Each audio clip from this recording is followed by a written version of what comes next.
আসসালামু আলাইকুম, সবার উপর শান্তি বর্ষিত হোক। আমি ডক্টর আব্দুল্লাহ আল মামুন। আজকে তোমাদের সামনে আমি যে বিষয় নিয়ে আমি আলোচনা করব সেটা হলো আমার 17 নম্বর লেকচার, ট্রান্সক্রিপশন কাকে বলে, ট্রান্সক্রিপশনের প্রয়োজনীয় উপাদান এবং ট্রান্সক্রিপশন প্রক্রিয়া কিভাবে সংগঠিত হয়, এটা নিয়ে আমি আলোচনা করব। দেখো তাহলে প্রথমে যেটা রয়েছে সেটা হলো ট্রান্সক্রিপশন। ট্রান্সক্রিপশন গত লেকচার আমি তোমাদের বলেছিলাম ডিএনএ থেকে ডিএনএ উৎপন্ন হয়। ডিএনএ থেকে ডিএনএ, এই প্রক্রিয়াটার নাম ছিল রেপ্লিকেশন এবং ডিএনএ থেকে উৎপাদিত হয় আরএনএ অণু। আরএনএ অণু যেটাকে মূলত বলা হয় ট্রান্সক্রিপশন এবং আরএনএ থেকে পরবর্তীতে উৎপাদিত হয় হলো প্রোটিন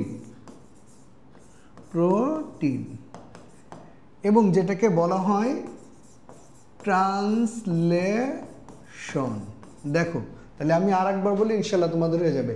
ট্রান্সক্রিপশন কাকে বলে? তাহলে সহজ কথায় ডিএনএ থেকে আরএনএ উৎপাদিত হবার প্রক্রিয়ার নাম হলো ট্রান্সক্রিপশন। এই ট্রান্সক্রিপশন প্রক্রিয়া সংগঠিত হবার জন্য প্রয়োজনীয় যে উপাদানগুলো লাগবে, এক নম্বরে আমি দেখাই। দেখো তাহলে ট্রান্সক্রিপশনের প্রয়োজনীয় উপাদান, ট্রান্সক্রিপশন এর প্রয়োজনীয় উপাদান, প্রয়োজনীয় উপাদান। দেখো প্রয়োজনীয় উপাদানের মধ্যে এক নম্বরে যেটা লাগবে সেটা হলো ডিএনএ পলিমারেজ এনজাইম। তোমরা জানো যে রেপ্লিকেশনের প্রধান এনজাইম ছিল।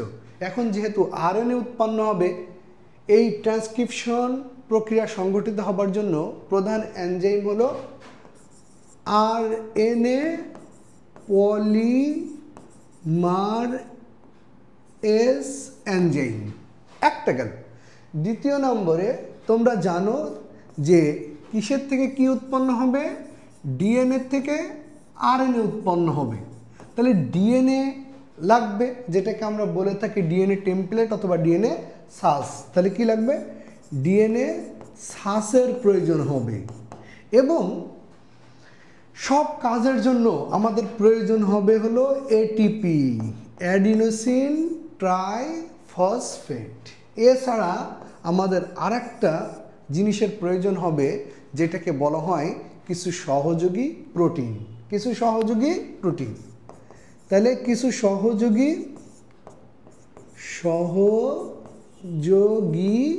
প্রোটিন, কিছু সহযোগী প্রোটিনের প্রয়োজন পড়বে এই প্রক্রিয়া সংগঠিত হবার জন্য।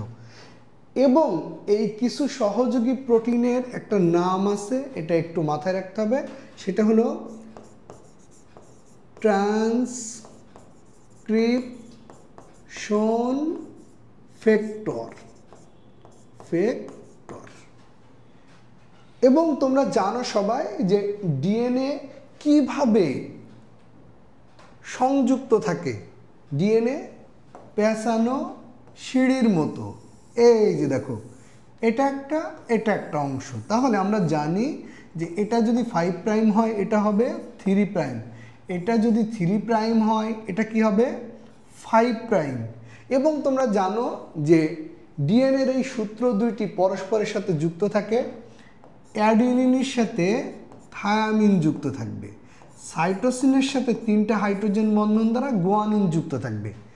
পুনরায় আবার অ্যাডিনিনের সাথে কে থাকবে? থায়ামিন যুক্ত থাকবে, সাইটোসিনের সাথে গুয়ানিন এইভাবে যুক্ত থাকবে। তাহলে ট্রান্সক্রিপশনের প্রক্রিয়া ডিএনএ থেকে উৎপাদিত হবে কি? আরএনএ অণু, যেটাকে আমরা বলতেছি কি? ট্রান্সক্রিপশন। তাহলে ট্রান্সক্রিপশনের জন্য প্রধান যেটা প্রয়োজন পড়তেছে প্রথমে সেটা হলো ডিএনএ অণু। তোমরা দেখতে পাচ্ছ ডিএনএ অণু পেঁচানো অবস্থায় আছে, কিন্তু ডিএনএ অণুটাকে আমরা দেখাতে হবে মানে খোলা অবস্থায়, না হলে এই ট্রান্সক্রিপশন প্রক্রিয়া বোঝানো সম্ভব নয়। দেখো এই ডিএনএ অণুটাকে যদি আমি খোলা অবস্থায় দেখাই, দেখো তাহলে একটা অংশ দেখালাম। দেখো এই পাশে কি আছে 5 প্রাইম, ঠিক আছে। দেখো এই পাশের অংশ, তাহলে আরেকটা অংশ দেখাবো। দেখো এই পাশে দেখালাম হলো 3 প্রাইম, তাহলে এই পাশে 5 প্রাইম হলে এই পাশে কি 3 প্রাইম, এবং এই পাশে যদি 3 প্রাইম হয় তাহলে এই পাশে হবে হলো 5 প্রাইম।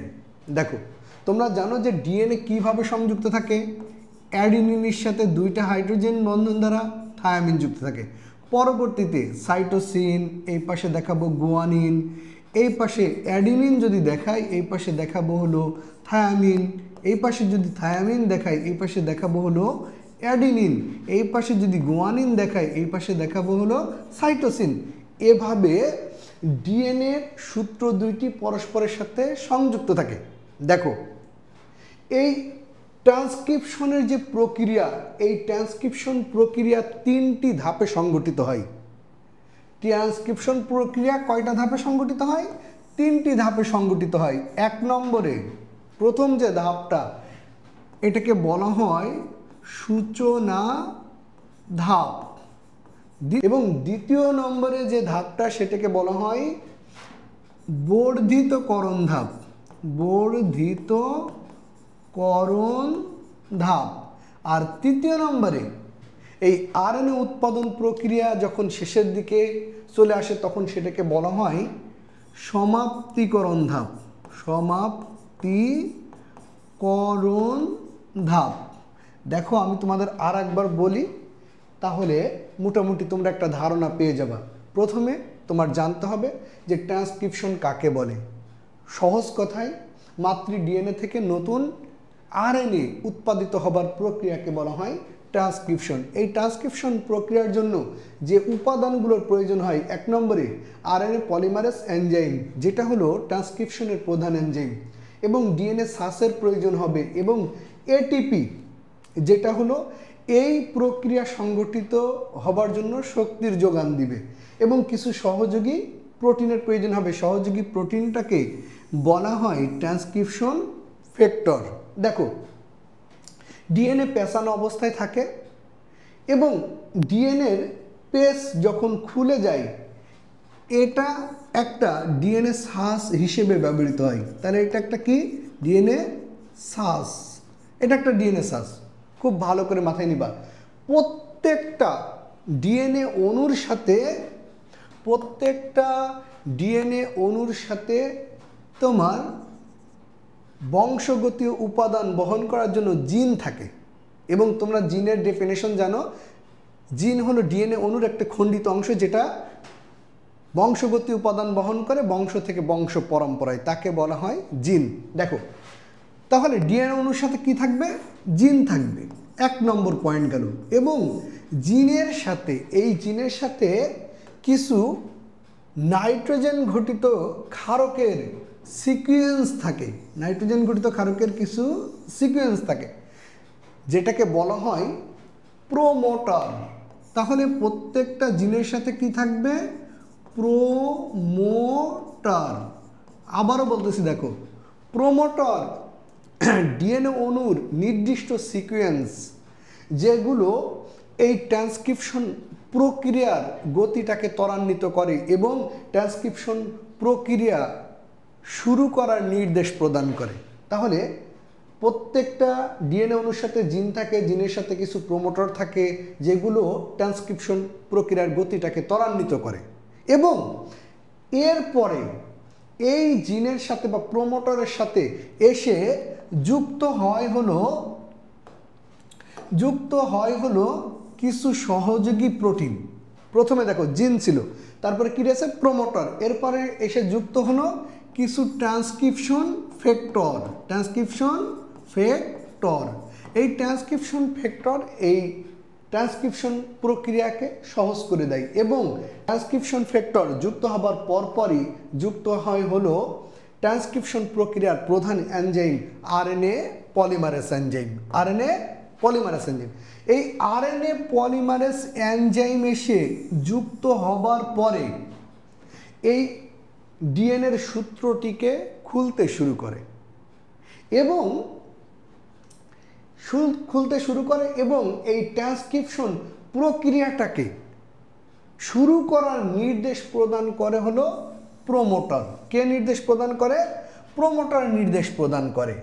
কে নির্দেশ প্রদান করে? তাহলে প্রোমোটার নির্দেশ প্রদান করে এবং সূত্রটা খুলে যায়।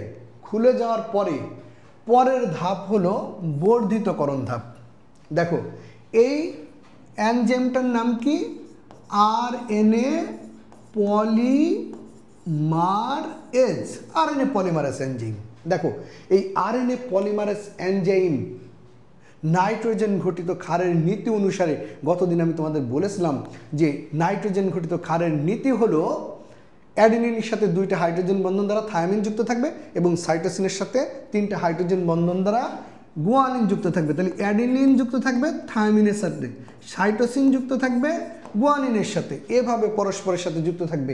এটাকে বেস পেয়ারিং নীতিও বলা হয়। দেখো আরএনএ পলিমারেজ এনজাইম এই নাইট্রোজেন ঘটিত ক্ষারের নীতি অনুসারে নাইট্রোজেন ঘটিত ক্ষারগুলোকে যুক্ত করবে।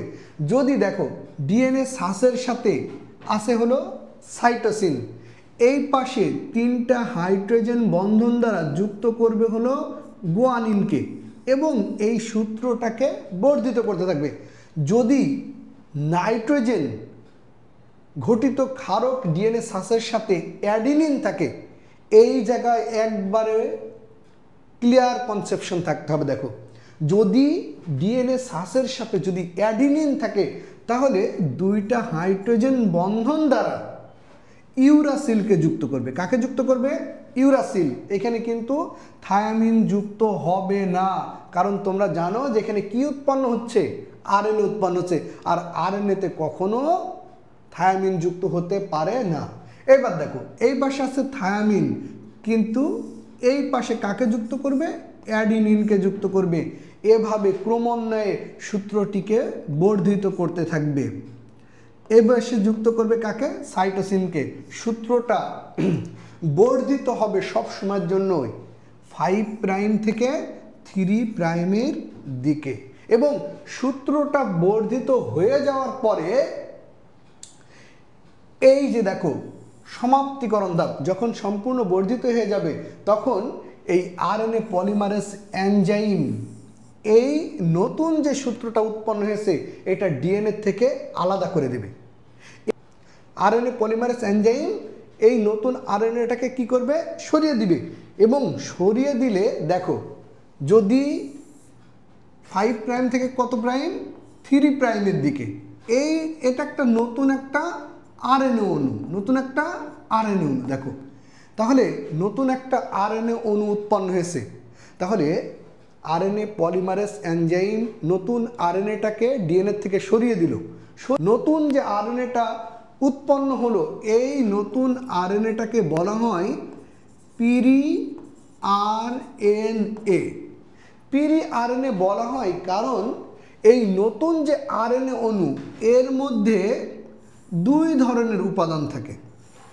এর মধ্যে 2 ধরনের উপাদান থাকে, 5 প্রাইম আর একটা কি 3 প্রাইম। দেখো এটা একটা অংশ, এটা একটা অংশ দিলাম। দেখো 1 2, দেখো এই যে পিরি আরএনএ অণুর মধ্যে 2 ধরনের অংশ থাকে। তোমরা সবাই জানো আরএনএ থেকে উৎপাদিত হয় হলো প্রোটিন অণু। কি উৎপাদিত হয়? প্রোটিন অণু উৎপন্ন হয়। কিন্তু এই পিরি আরএনএ অণু এমন একটা আরএনএ অণু যার মধ্যে 2 ধরনের উপাদান থাকে, সবাই প্রোটিন তৈরিতে অংশগ্রহণ করে না। দেখো একটা হলো এক্সন আর একটা হলো যেটা ফোঁটা দিয়েছি এই অংশটাকে বলা হয় ইন্ট্রন। দেখো এই পিরি আরএনএ অণুর মধ্যে 2 ধরনের উপাদান রয়েছে, একটা হলো এক্সন আর একটা হলো ইন্ট্রন। এক্সন পিরি আরএনএ অণুর সেই অংশকে বলা হয় যেটা তোমার হলো প্রোটিন তৈরিতে পরবর্তীতে অংশগ্রহণ করে, আর ইন্ট্রন প্রোটিন তৈরিতে অংশগ্রহণ করে না। এবার দেখো এই পিরি আরএনএ অণু এগুলো সব উৎপাদিত হয় নিউক্লিয়াসের মধ্যে। নিউক্লিয়াসের নিজস্ব এনজাইম দ্বারা এই ইন্ট্রনসগুলোকে বাদ দিয়ে দেয় এবং শুধুমাত্র একজনগুলোকে সংযুক্ত করে নতুন যে আরএনএ অণু উৎপাদিত হয়, নতুন যে আরএনএ অণু উৎপন্ন হয় এটাকে বলা হয় তোমার ফাইনাল মেসেঞ্জার আরএনএ অণু। আর এই ফাইনাল মেসেঞ্জার আরএনএ অণুর প্রত্যেকটা অংশই পরবর্তীতে প্রোটিন তৈরিতে অংশগ্রহণ করে। আর এভাবে ট্রান্সক্রিপশন প্রক্রিয়ার মাধ্যমে ডিএনএ থেকে আরএনএ অণু উৎপন্ন হয়। দেখো আমি ফুল প্রক্রিয়াটা তোমাদের সামনে আরেকবার বলতেছি, ইনশাল্লাহ তোমাদের হয়ে যাবে। প্রথমে আমরা জানি যে ট্রান্সক্রিপশন কাকে বলে। ডিএনএ থেকে ডিএনএ উৎপাদিত হবার প্রক্রিয়ার নাম হলো রেপ্লিকেশন। ডিএনএ থেকে আরএনএ উৎপাদিত হবার প্রক্রিয়ার নাম কি? ট্রান্সক্রিপশন। আর আরএনএ থেকে প্রোটিন উৎপাদিত হবার প্রক্রিয়ার নাম কি? ট্রান্সলেশন। দেখো এই ট্রান্সক্রিপশন প্রক্রিয়া সংগঠিত হবার জন্য প্রথমে যে উপাদানগুলোর প্রয়োজন পড়বে, 1 নম্বরে আরএনএ পলিমারেজ এনজাইম, ডিএনএ সাস, এটিপি এবং কিছু সহযোগী প্রোটিন যেগুলোকে বলা হচ্ছে তোমার ট্রান্সক্রিপশন ফ্যাক্টর। ডিএনএ তোমরা জানো প্যাসন অবস্থায় থাকে। আমি তোমাদের বোঝানোর সুবিধার্থে এই সূত্রটিকে আলাদা করে নিয়েছি। প্রত্যেকটা ডিএনএর সাথে কি থাকবে? জিন থাকে। জিনের সাথে কিছু প্রোমোটর থাকে।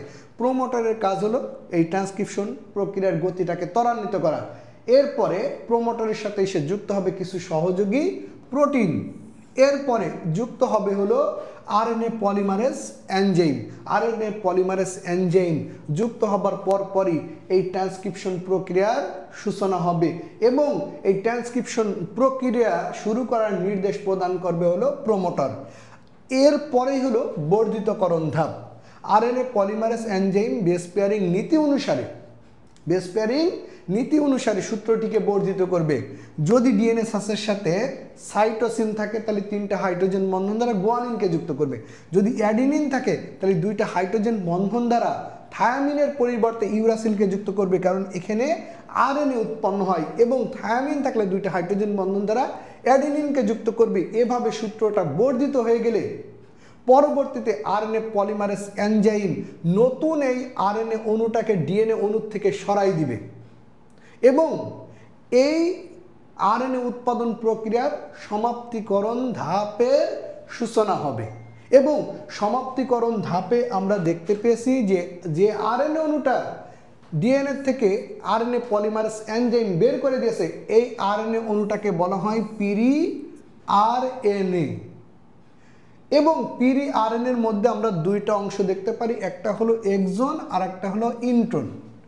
এক্সন পিরি আরএনএর সেই অংশ যেগুলো পরবর্তীতে প্রোটিন তৈরিতে অংশগ্রহণ করে, আর ইন্ট্রনস পিরি আরএনএর সেই অংশ যেগুলো পরবর্তীতে প্রোটিন তৈরিতে অংশগ্রহণ করে না। এটা নিউক্লিয়াসের মধ্যে সংগঠিত হয় এবং নিউক্লিয়াসের নিজস্ব এনজাইম দ্বারা এই ইন্ট্রনস যেহেতু প্রোটিন তৈরিতে অংশগ্রহণ করে না, এগুলোকে কেটে ফেলে এবং পরবর্তীতে এক্সনগুলোকে সংযুক্ত করে যে আরএনএ অণুটা তৈরি হয় সেটাকে বলা হয় ফাইনাল মেসেঞ্জার আরএনএ অণু। এই ফাইনাল মেসেঞ্জার আরএনএ অণুর প্রত্যেকটা অংশই প্রোটিন তৈরিতে পরবর্তীতে অংশগ্রহণ করে।